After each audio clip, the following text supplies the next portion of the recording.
Dr Chandan Janki, bonjour. Bonjour. Récemment, Fininan controverse la question de la roupie, code Fininan intervention monétaire du ministère des Finances pour faire déprécier la roupie. Et la BOM de ce côté, la Banque de Maurice de ce côté, Papaoulé rentre dans ce jeu-là. Est-ce que le ministère des Finances et que la Banque de Maurice peuvent dans une direction différente en ce moment?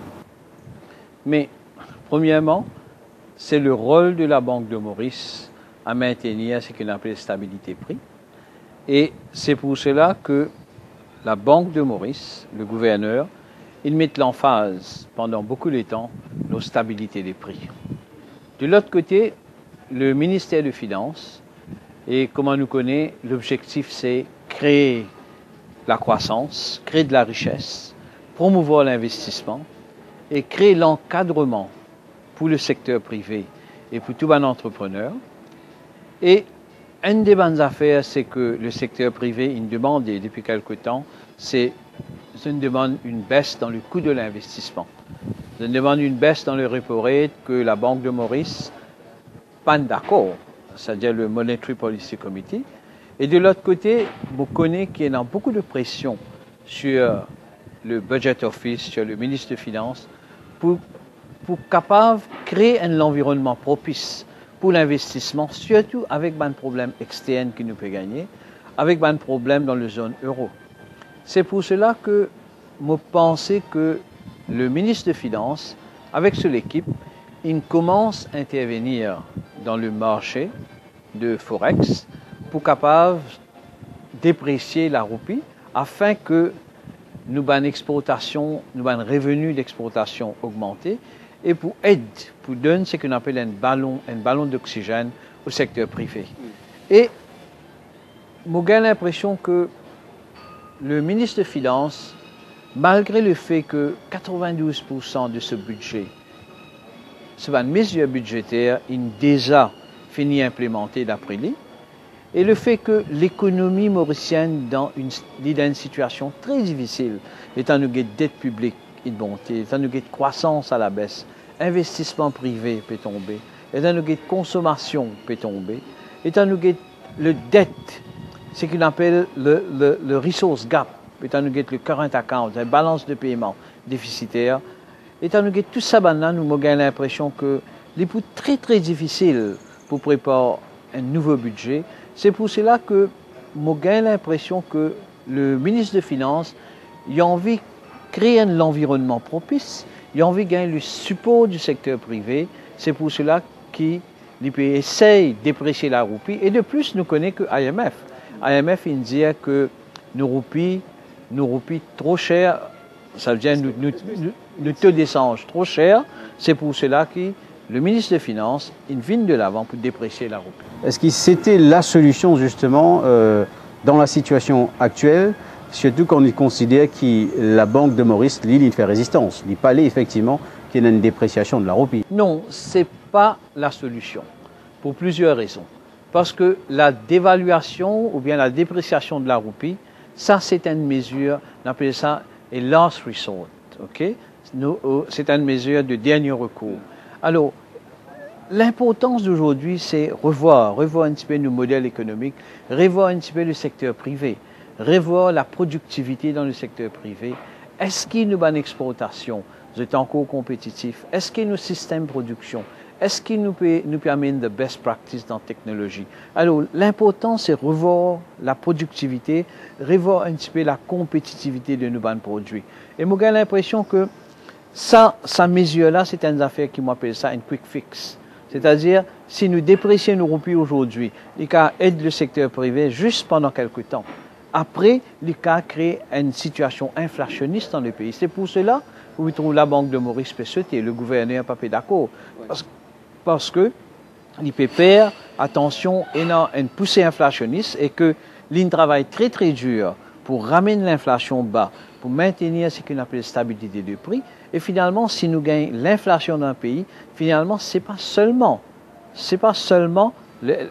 disons, l'exportation qui peuvent être moins compétitifs, mais c'est dans toute la population, les consommateurs pour appauvrir parce que toutes nos importations peuvent être beaucoup plus chères. Oui. Qui ou tu suggère le ministre des Finances maintenant qui vous fait dire, et je me rappelle que Dr Chandan Janki ou professeur à l'Université de Maurice également, maintenant qui vous fait dire qu'il y a une situation économique très difficile, une mesure qui finit appliquée par le ministère des Finances, le ministre des Finances depuis son dernier budget, pas fin apôtre, résultat qui nous expecte.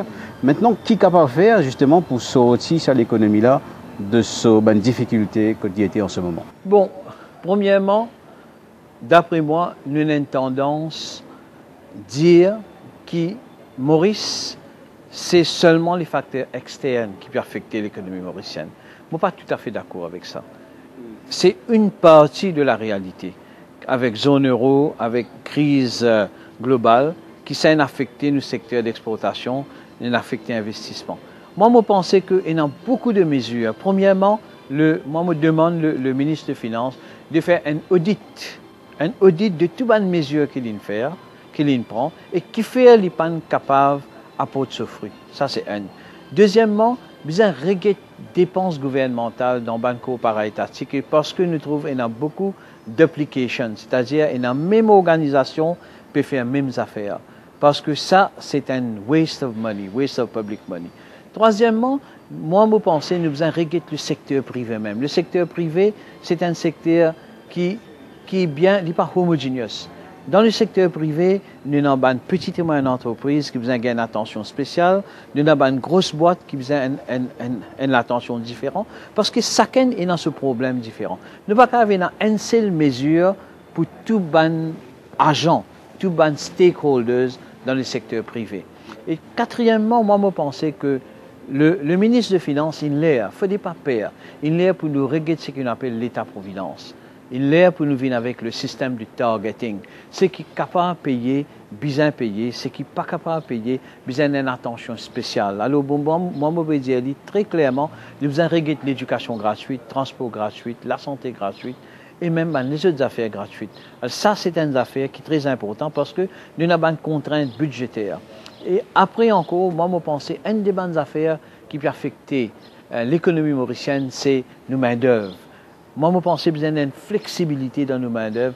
Nous avons besoin d'un droit. Bon entrepreneur amène une main-d'œuvre de l'extérieur et nous avons encouragé les Mauriciens, traîne les Mauriciens pour qu'ils travaillent à l'extérieur et nous gagnons remittanceuse. Oui, si vous pouvez dire, permettre qu'il y ait travailleurs étrangers venus. D'ailleurs, il y a des dizaines de milliers en ce moment dans le pays.